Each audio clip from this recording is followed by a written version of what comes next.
Muy buenas noches, mis queridos hermanos y hermanas en el Señor, les saludo fraterno, como siempre deseando que toda gracia, toda fortaleza, toda bendición de nuestro Padre, a través de Jesucristo y de su Santo Espíritu, estén obrando en vuestras vidas.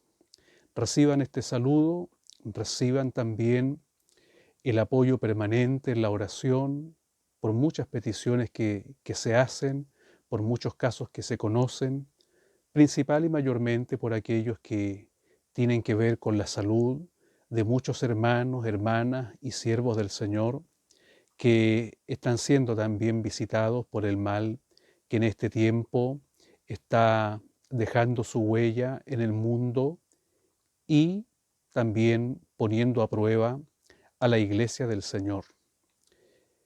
Dios les bendiga. Siempre es un agrado el poder compartir con ustedes la palabra de Dios. Poco a poco este trabajo ha ido avanzando y ha ido madurando también, recibiendo a veces sugerencias, otras veces leyendo algunas críticas, eh, y de todo sacando lo que resulte mejor para la gloria de Dios y beneficio de la iglesia. Así es que doy gracias al Señor por los comentarios que se hacen, ya sea en el canal mismo o por otros medios. Alabo a Dios por quienes otorgan ideas también y contribuyen, dado que no soy y no pretendo, y espero siempre ser librado de este mal, aparecer frente a los demás como alguien que conoce toda la verdad o que se sabe todas las cosas relacionadas con la Biblia o con la vida cristiana. Yo aprendo también de todos los que me rodean y por supuesto de todas las personas con las que el Señor me honra de poder interactuar. Así que alabo a Dios por esto, también alabo al Señor por los hermanos y hermanas o amigos también muchas veces que no caminan en el Evangelio, que no comparten incluso a veces plenamente la fe evangélica, pero que sin embargo han encontrado alguna bendición en las palabras que la gracia del Señor me ha dado y se han suscrito al canal. Muchas suscripciones, gracias al Señor, aunque debo serles muy sincero, el objetivo de este canal, Biblia y Práctica, no es acumular suscripciones ni los llamados likes, ni ninguna otra estadística sobre la cual a veces nuestra tendencia humana trata de descansar.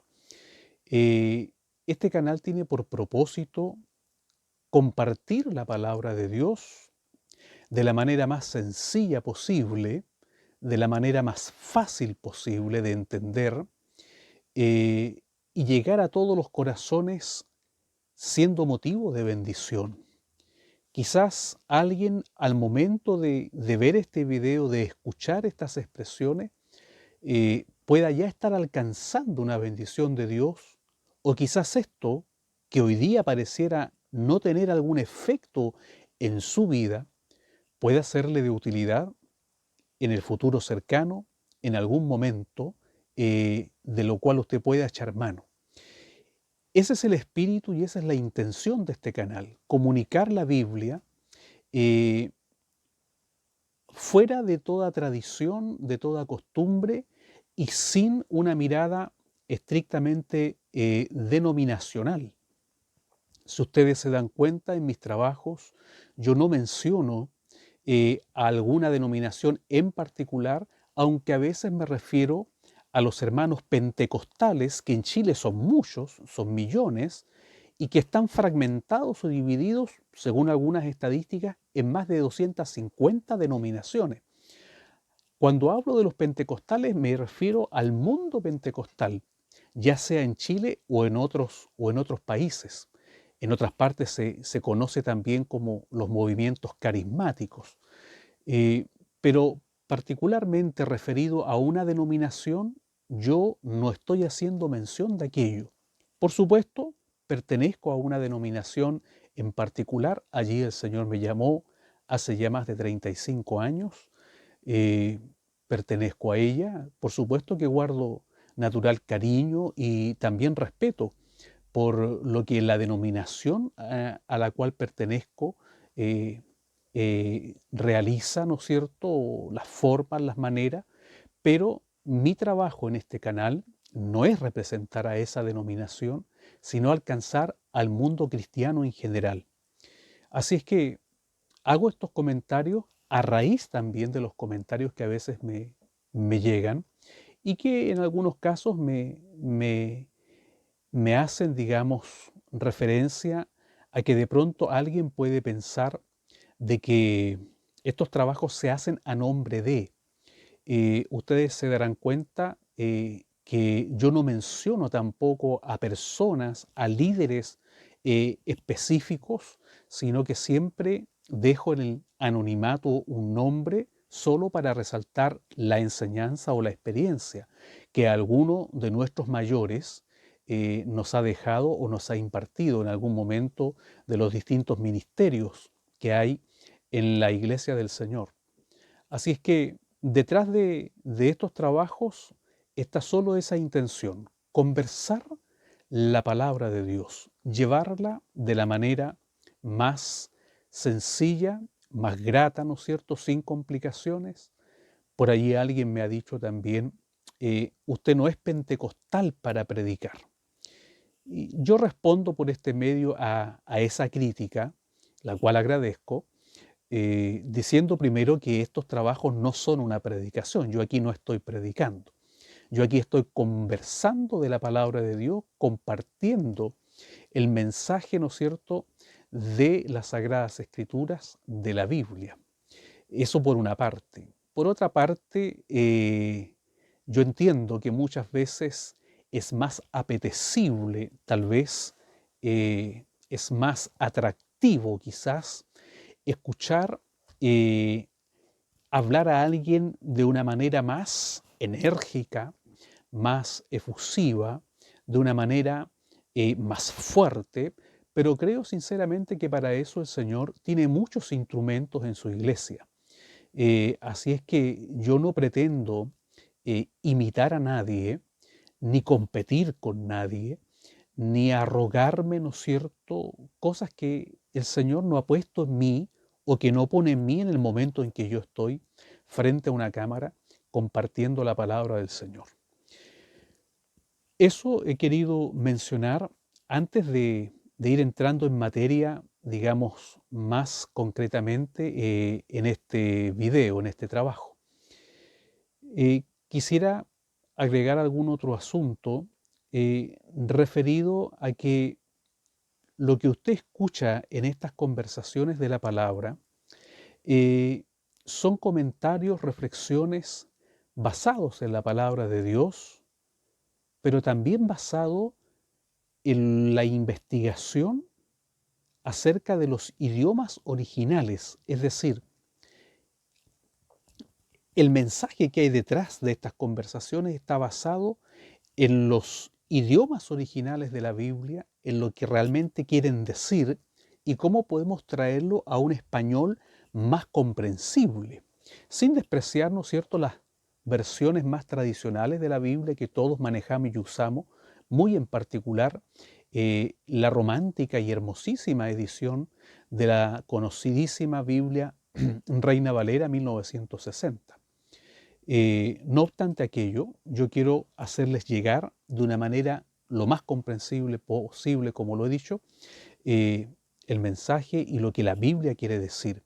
Estos mensajes y estas conversaciones también están basadas en el contexto, no de los textos, porque lamentablemente a veces se incurre en los errores de sacar un texto e interpretarlo, analizarlo u obtener de él una enseñanza, eh, sacándolo de todo el resto de la historia.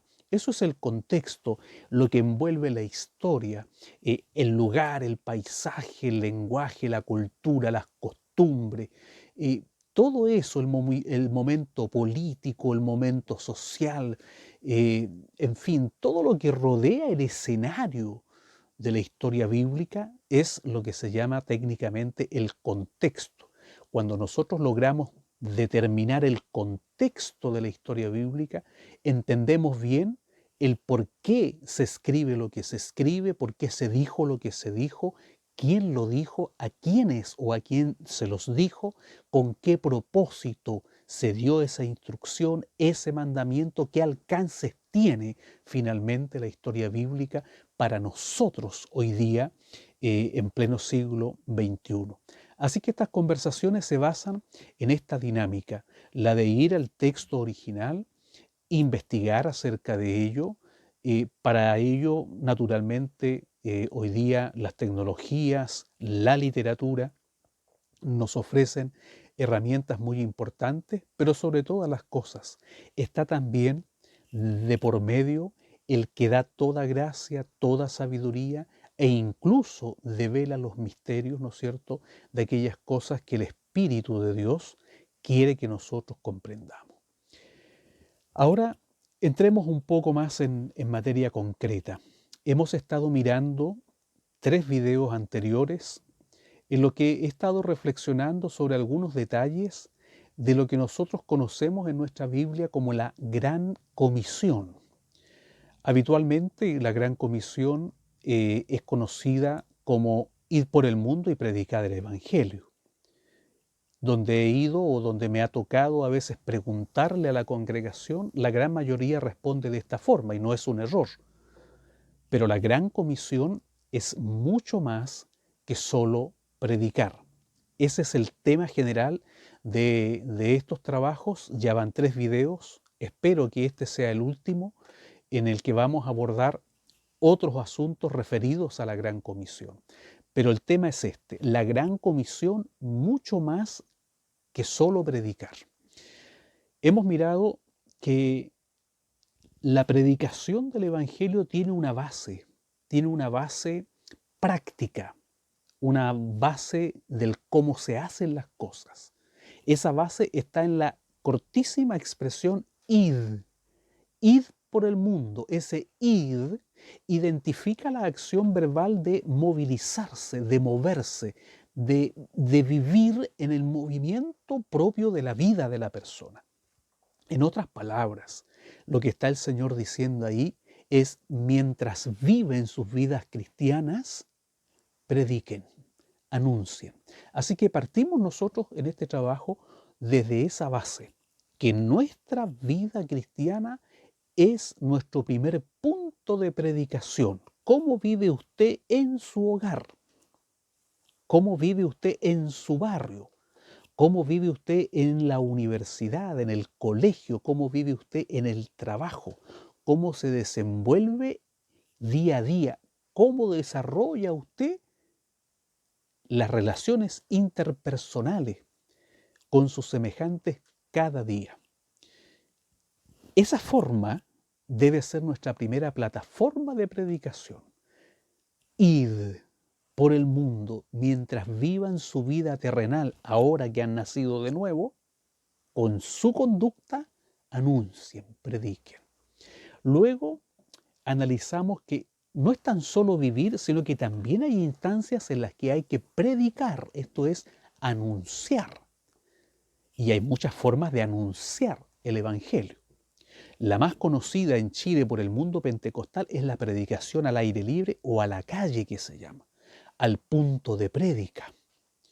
Todos hemos pasado por esa escuela. Ese fue, como decían los antiguos, nuestro primer púlpito o el púlpito grande, ¿no? Ahí paradito en la esquina, en el pasaje, en la calle, en la avenida, en el campo, en los caminos, en bicicleta, de a pie, a caballo, los demás de campo, en fin. La predicación a la calle en Chile ha sido uno de los métodos más eficaces para anunciar el Evangelio. Pero también hay otros métodos, la entrega de literatura, también hay métodos de puerta a puerta, que también es efectivo conversar con las personas. Yo por lo menos he participado de varias formas de predicación, de anunciación, persona a persona, en las plazas, puerta a puerta en entrega de literatura. al aire libre, en la calle, a viva voz, en fin. Lo medular que vimos en ese punto fue qué es lo que tenemos que anunciar. Porque a veces vemos, y lamentablemente tenemos que seguir viendo, que hay predicaciones, es decir, se anuncia el Evangelio, pero con un mensaje condenatorio, en donde se le advierte a las personas que si no creen serán condenados. Si no vienen a Cristo, vivirán en el infierno. Y de aquello rescaté una experiencia, si ustedes van al video, pero se las puedo recordar acá, una experiencia de alguien que estuvo mucho rato predicando sobre el infierno hasta que alguien salió y lo interrumpió y le dijo: Señor, yo vivo todos los días en el infierno, para mí es un infierno cuando cada fin de semana mi esposo, después de beber con sus amigos, llega a golpearme a mí y a los niños en la casa. Yo vivo en el infierno. ¿Cómo usted me viene a predicar de que todavía me espera otro infierno? El mensaje del Evangelio es una invitación a venir al Señor, a venir a Cristo. Explicar el Evangelio respecto de que hay una eternidad, ¿no es cierto?, de que hay una condenación, de que hay vida eterna, ya sea delante del Señor o ya sea en condenación. Explicar esos detalles es propio de otra fase de la gran comisión, pero anunciar que Cristo salva, que Cristo perdona, que Cristo es esperanza, que Cristo trae la paz, que Cristo puede sanar al enfermo, que Cristo quiere restaurar, que Cristo quiere recibir al ser humano en la condición que se encuentra, eso es parte del mensaje genuino del Evangelio que anuncia, que invita. Después de aquello, estuvimos analizando que no basta con predicar, o no basta con que yo dé un buen testimonio de vida cristiana. También hay que considerar qué vamos a hacer cuando las personas lleguen. Hoy por hoy, en los días que vivimos, se está dando este anticipo, ¿no? Yo converso con muchos siervos del Señor y siempre está en la atmósfera esto que después de la pandemia va a haber una cosecha de almas, que mucha gente va a llegar a la iglesia, a los templos, al Evangelio, buscando a Dios. Y eso es muy positivo, pero tenemos que pensar, ¿qué vamos a hacer cuando esas personas estén aquí? Y para eso tenemos que ir a la Biblia. Y la palabra de Dios en las citas que hemos estado examinando de Mateo 28 y Marcos 16, nos dicen que tenemos que enseñar, que tenemos que discipular, que tenemos que bautizar. Y fuimos mirando qué significa cada una de estas cosas. Ahora, ya entrando, digamos, en la parte quizás final de este trabajo, vamos a ir analizando cosas que nos podrían dar incluso para otro video porque son mucho más profundas y más amplias. La Gran Comisión, en los escritos de Marco, eh, indica algo que es muy, muy importante, y tan importante como trascendente y como llamativo dentro, ¿no es cierto?, del mundo de los pentecostales. Vamos a mirarlo en la misma palabra del Señor, Evangelio de Marcos, en el capítulo final de Marcos 16. El versículo 17 dice: y estas señales seguirán a los que creen. En mi nombre echarán fuera demonios, hablarán nuevas lenguas, tomarán en las manos serpientes, y si bebieren cosa mortífera, no les hará daño. Sobre los enfermos pondrán sus manos y sanarán. La palabra del Señor. Amados en el Señor, qué importante es que quizás no todos lo hagan o lo puedan hacer o lo deban hacer, pero qué importante es que siempre haya en todas partes hermanos y hermanas interesados en escudriñar profundamente la palabra de Dios y en esto que se interesen por ir también a los idiomas originales en que se escribió lo que hoy día nosotros conocemos como la Biblia. A modo de repaso de otras cosas que he grabado, que he dicho en otros trabajos, la Biblia tiene por lo menos 3 idiomas. El hebreo, este es el hebreo clásico, el hebreo antiguo, el hebreo bíblico, el arameo y el griego koiné. También hay griego siriático. Estos lenguajes son lenguajes antiguos, son idiomas antiguos, pero hoy día hay un acceso bastante importante a poder estudiar estos idiomas, cuando menos en algún nivel se puede llegar a ser experto. Yo no soy experto en ninguno de estos idiomas, pero sí está la posibilidad de estudiar, de averiguar, de investigar, y en ese nivel estoy trabajando. Esto es importante, hermanos, porque no siempre lo que tenemos escrito en español en nuestras Biblias representa genuinamente lo que quiso decir el escritor bíblico original, o por lo menos de los escritos que se tienen como originales. Que dicho sea de paso, no se tiene la carta original de Pablo, lo que se tiene son copias de la copia de la copia de muchas copias. No se tiene el evangelio original que escribió Mateo o el evangelio original que escribió Juan, sino que, repito, son copias de copias de copias. Según alguna estadística de la Sociedad Bíblica, solo para la confección del Nuevo Testamento existen cuando menos 5.000 escritos. Ninguno de ellos es el escrito original, de puño y letra del autor, sino que son copias de muchas copias. Entonces, pueden ustedes imaginar que se hace difícil en materia de traducción el poder, ¿no es cierto?, transmitir en cada idioma, en este caso en el idioma español nuestro, lo que originalmente el autor ha querido decir. Así que aquí vamos a ir por parte, dándole una mirada a cada uno de estos asuntos que resultan ser importantes para la Iglesia en todo tiempo. Ya hemos mirado las otras partes de la Gran Comisión.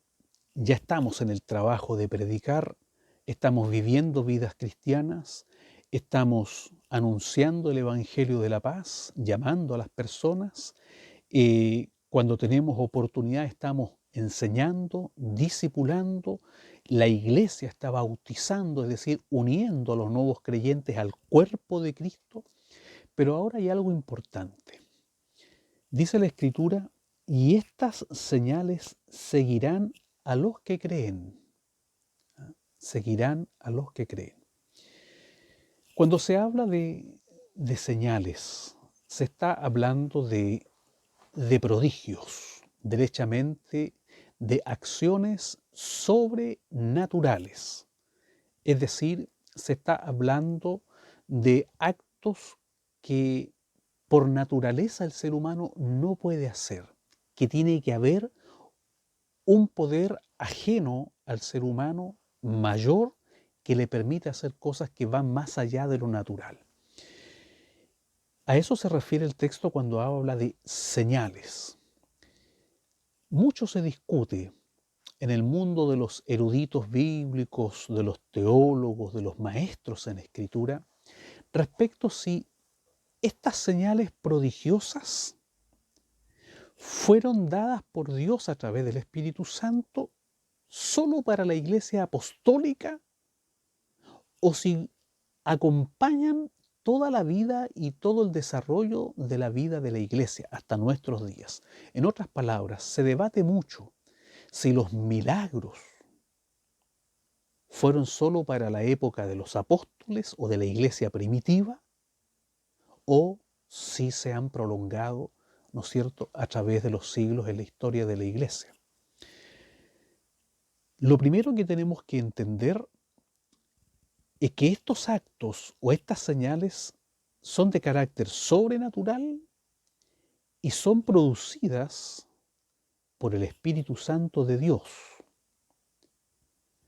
No son obra humana, ni son obra de una iglesia o de una línea de doctrina, no son obras de la ciencia, ni son cosas que el ser humano pueda manejar a su antojo.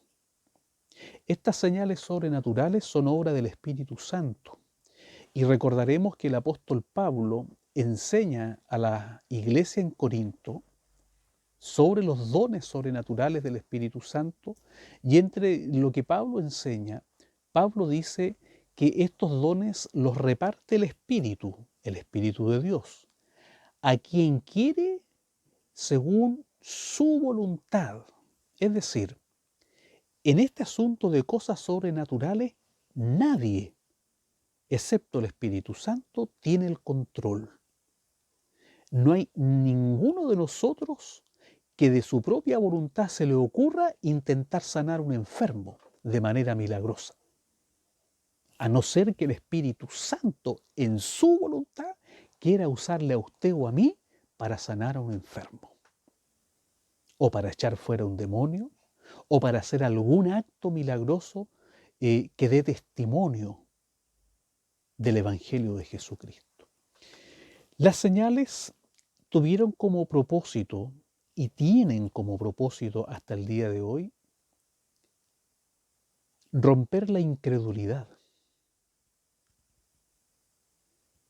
Los prodigios, los milagros, tienen como propósito hasta los días presentes quebrar la incredulidad del corazón del ser humano, llamarlo a la fe, cautivarlo a la fe. Si alguien no acepta el mensaje del Señor, si alguien no quiere creer en el Señor, por la palabra, por la enseñanza, entonces hay otra posibilidad que, según la voluntad del Espíritu Santo obrando en la iglesia, le pueda permitir nacer a la fe. Y esta posibilidad son los milagros, son los hechos sobrenaturales. Si esto acompaña o no a la iglesia hasta los días de hoy, en lo que yo creo, en lo que yo he visto, en lo que yo mismo he experimentado y en lo que dice mi Biblia, en la cual yo creo, amados en el Señor, estos milagros y estas señales acompañan a la iglesia de Cristo hasta el día presente y hasta el día en que el Señor la levante de sobre la faz de la tierra. El problema se da cuando dentro de las comunidades cristianas se termina haciendo un uso y un abuso de ciertas bendiciones que Dios da a la iglesia. Y en esto tenemos bastante que decir, no poco, bastante que decir, porque nos hemos mal acostumbrado, como nos ha puesto en evidencia la pandemia que vivimos, nos hemos mal acostumbrado a que por cada dificultad, por cada dolor, por cada enfermedad, por cada angustia, por cada desafío que nos presenta la vida terrenal, queremos invocar un milagro de Dios. Nos quedó gustando irnos por el camino más fácil. Los milagros de Dios tienen por propósito despertar al hombre a la fe. Primero, al ser humano incrédulo, que no cree a la palabra, pero que podría creer al milagro.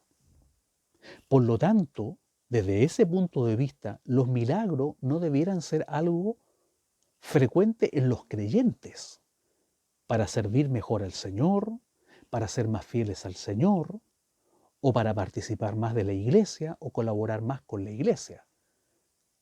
Los que hemos dado fe en Jesucristo no necesitamos el estímulo de un acto sobrenatural, porque por fe creemos que Dios puede hacer milagros.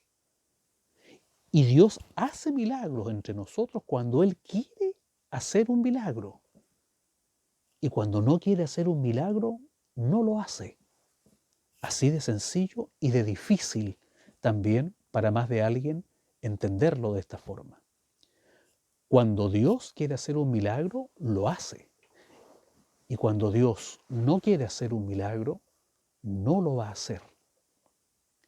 Lo que sí es un milagro es que un cristiano, una cristiana maduro, aprende a ponerse humilde a los pies de la voluntad soberana del Señor, sea en bendición, sea en tiempo favorable, sea en tiempo de prosperidad, o sea en la angustia, en el dolor, en la muerte de algún ser querido, sea en medio de la enfermedad incurable.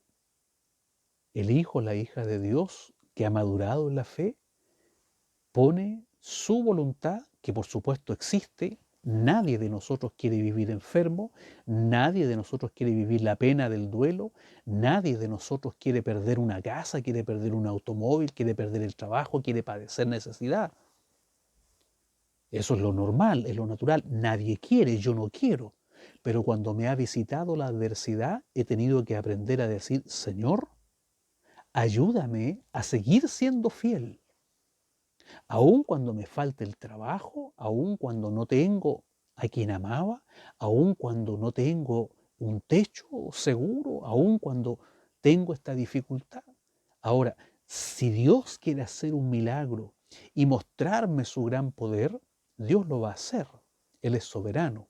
Y por supuesto que un milagro en la vida cristiana también llama, obviamente, al estímulo del cristiano. Pero no ese es el propósito de las señales de las cuales está hablando el Evangelio.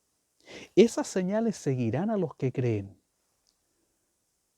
Otro dato importante es considerar que desde la traducción de los idiomas originales no se establece en esta escritura que los milagros o las señales son una obligación. Dice, estas señales seguirán. No dice, estas señales deben tener los que creen. Hay diferencia. No dice, estas señales deben tener, en mi nombre deben echar fuera demonios, deben poner las manos sobre los enfermos y los enfermos deben sanar, sino que mire usted la conjugación verbal que del idioma original al español se da. Estas señales seguirán, en mi nombre echarán fuera demonios, pondrán las manos sobre los enfermos, pondrán las manos sobre los enfermos y los enfermos sanarán. Todas estas conjugaciones verbales dan cuenta de que estas señales van a ser parte, pero no obligación, de la gran comisión. Por lo tanto, los milagros se van a producir en la predicación del Evangelio cuando Dios, por su Espíritu, quiera producirlos y cuando esto tenga el propósito que Dios busca al producir un milagro. Amado en el Señor, esto es muy importante, porque a veces muchas personas en las iglesias viven vidas cristianas a veces frustradas porque no hacen ellos milagros o no son objeto ellos mismos de milagros.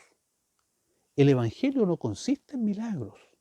Ya hay un milagro de por medio, que usted haya pasado de muerte a vida, que haya nacido de nuevo. Ya es un milagro que su carácter haya estado cambiando, que su vicio haya desaparecido. Eso es un milagro. Entonces hay que tener cuidado cuando de pronto nos entusiasmamos más allá, más allá de lo conveniente con el tema de las señales, los prodigios, y a cada cosa queremos otorgarle un milagro. A veces a cada predicación del Evangelio queremos eh, garantizar un milagro. Otra costumbre que nace en la iglesia también a veces sobre todo cuando se visitan personas que están enfermas. Lo primero que ofrecemos es un milagro de Dios. Entonces las personas no se enfocan en Dios, aunque lo mencionan, aunque lo nombran, se enfocan en el milagro. Y muchas veces cuando el milagro no ocurre, no nace la fe. Ya no nos llaman, ya no quieren venir a la iglesia. Peor cuando se trata de una enfermedad y hemos prometido un milagro y el milagro no ha ocurrido y la persona ha fallecido. Peor todavía, cuando hemos declarado hecho un milagro y el milagro no se ha realizado. Esto es un terreno peligroso que trae profundo dolor, decepción y hasta rechazo de la fe cristiana. Convengamos que los milagros de Dios y las señales del poder del Espíritu Santo hacen cosas realmente portentosas.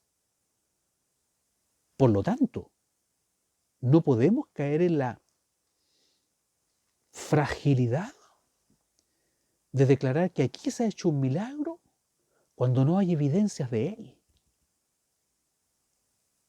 Eso más bien obedece a una conducta mental, psicológica de muchos cristianos en muchas iglesias que ante la imposibilidad de que se produzca un milagro real, se introduce la teoría de que aquí se ha producido un milagro por fe, pero que 2 días después se va a evidenciar, que en 5 días más se va a hacer, o que usted tiene que tomar este camino primero para que el milagro se haga realidad. Si nosotros miramos la Biblia, cuando la palabra de Dios en el Evangelio me dice, ¿y estas señales? ¿Cuáles señales? Las que Jesús mostró a sus discípulos. No olvide que Jesús le está hablando a sus discípulos. Las que el Señor mostró. Cuando el Señor echó fuera a un demonio, el demonio salió y dio evidencias de aquello. Cuando el Señor sanó por distintos métodos, hubo la evidencia de una sanidad. Pero tengamos cuidado cuando a veces nosotros estemos otorgando la realización de algún milagro solo por convencer o por conquistar a alguien para la fe. Hacemos muy mal en eso. Por eso es importante que el predicador, la predicadora del Evangelio, cuente en su vida con el mover del Espíritu, principalmente con el don del discernimiento, para que el Espíritu Santo esté dando testimonio qué es lo que va a ocurrir aquí, qué es lo que va a pasar acá. En esta parte me gustaría compartir con ustedes de mi experiencia personal. En una oportunidad me tocó asistir a una hermana de mi iglesia y amiga personal de muchos años, mujer joven con un cáncer terminal. Fui a verla a su departamento y en algún momento el Espíritu Santo me inspiró y pedí que me dejaran a solas con ella allí en su lecho de dolor, de un cáncer ya completamente fuera de control. Los médicos ya la habían desahuciado. Y en ese momento en que quedé solo yo con eh, mi hermana me pregunta de manera muy frontal y me dice, dígame, ¿me va a sanar el Señor o no me va a sanar de este cáncer? Y en la inspiración del Espíritu Santo, por el discernimiento del Espíritu, obrando en mi persona, yo le contesté de la misma manera frontal y le dije, no, mi hermana, el Señor no la va a sanar. De hecho, el Señor la está llamando para el descanso eterno.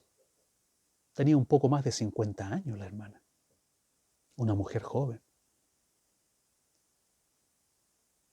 Y luego el Espíritu me inspira y le pregunto, ¿qué es lo que la sujeta a usted a la vida aquí? ¿Qué amarra tiene que no le permite a su barca zarpar para los cielos? Y allí ella se confiesa y me habla con sinceridad. Luego el Señor, en su poder, en su misericordia, le habla también por mi intermedio a la hermana. Y después de ese diálogo, ella viene y me dice, ahora sí, me dice, ahora estoy preparada y además veo al ángel del Señor que está parado en la puerta del dormitorio y me está llamando. Y nos despedimos para la vida eterna. Lo voy a estar esperando, me dijo. Nunca lo he olvidado y jamás lo voy a olvidar. Así me tocó despedir a una hermana y a una amiga en el Señor. Yo podría haberle dicho, sí, vamos a orar para que el Señor la sane. Si era una mujer joven, tenía su familia, vivía con una de sus hijas, era una mujer joven, era una mujer útil en la obra del Señor.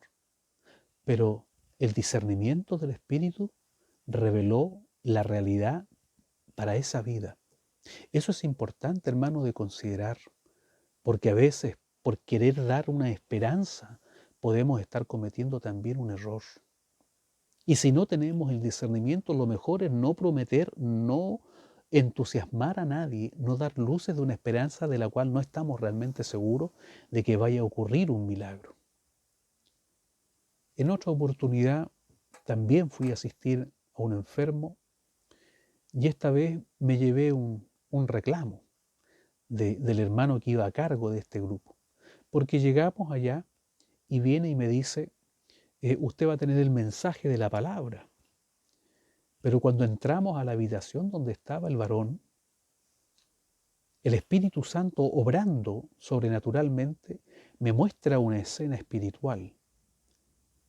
Y hay un ángel acariciando la cabeza de este varón con mucha ternura, y el Espíritu me dice de inmediato que la partida del varón es en breve. El mensaje bíblico estuvo dirigido a su familia y a prepararla para el momento de la partida. Cuando nos retiramos del lugar en el camino de retorno a casa, me, me llamaron la atención, como decían los antiguos, me dieron una pequeña escofinada por ahí y me dijeron, mire hermano, nosotros cuando vamos a un hogar por estos asuntos, nosotros siempre vamos a dejar esperanza. Entonces yo le dije con toda sencillez, mire, usted me va a disculpar, pero el Espíritu Santo me mostró esto y esto otro y me inspiró esto y yo no puedo mentir. Yo no podría decirle, mire, vamos a orar y mañana en la mañana va a ocurrir un milagro, cuando el Espíritu me estaba diciendo una cosa completamente distinta. Por lo tanto, es lo que yo hice. Bueno, después supe, 2 horas más tarde que nosotros nos habíamos retirado, este varón partió en las manos del Señor y descansa hoy en el Señor. Así, hermano, muchas cosas me han ocurrido en este campo, en el que he aprendido también a escuchar la voz del Espíritu y a ser muy honesto y muy sincero. En otra oportunidad, alguien me fue a buscar a mi casa muy de madrugada por un dolor terrible físico que tenía una de sus hijas. Y fui a verla, vivía cerca de mi casa, y cuando ingresé al dormitorio donde estaba la niña, una chica en esos años adolescente, ella estaba en posición fetal con el quejido propio de un dolor agudo. Eh, y el Señor me muestra la imagen espiritual de que un dedo pulgar está sobre la espalda de la niña. Entonces yo le dije a la mamá, mire, yo aquí no puedo hacer más que orar. Yo no le voy a imponer las manos, porque el Espíritu me ha mostrado que el dedo de Dios está sobre ella. Lo que sí puedo hacer, aparte de orar, le dije yo, es conversar con la niña. Quédese usted aquí en la puerta del dormitorio, yo me voy a acercar para conversar y voy a orar con ella. Entre tanto que conversamos, el Espíritu de Dios hizo su trabajo allí y descubrió lo que realmente ocurría, y luego oramos con esta niña y esta niña pidió perdón al Señor, reconoció su error y yo me retiré. A las horas vino nuevamente su mamá para decirme, hermano, mi hija ha sanado, para la gloria de Dios. ¿Qué había ocurrido? Que la niña, como cualquier niña, como cualquier niño, como cualquier adolescente, como cualquiera de nosotros, estaba cometiendo un error delante del Señor y el Señor le dio un apretoncito con su dedo. Hoy día ella es una sierva del Señor, ha crecido, se ha casado, tiene su familia y aprendió esa lección. Un apretoncito del dedo del Señor. Qué importante es que en la predicación del Evangelio tengamos discernimiento para no hacer un uso y un abuso de esta palabra. Estas señales seguirán a los que creen. En mi nombre echarán fuera demonios. Voy a seguir en el siguiente video compartiendo con ustedes reflexiones sobre esta parte, sobre estas señales que acompañan o que acompañarán a los predicadores y predicadoras del Evangelio. Los invito a seguir el siguiente video. Este video ya es el cuarto. Vamos a preparar un quinto video en el que vamos a estar hablando precisamente de estas cosas que nos dice la palabra del Señor respecto de la Gran Comisión. Los invito para que puedan apartar tiempo y puedan también ver el siguiente video y si sienten la necesidad de alguna pregunta, alguna consulta, pueden dejar su comentario en el video y allí podemos también aclarar más de alguna duda que pudiera resultar de estos trabajos. Que Dios les bendiga, nos vemos en el siguiente video.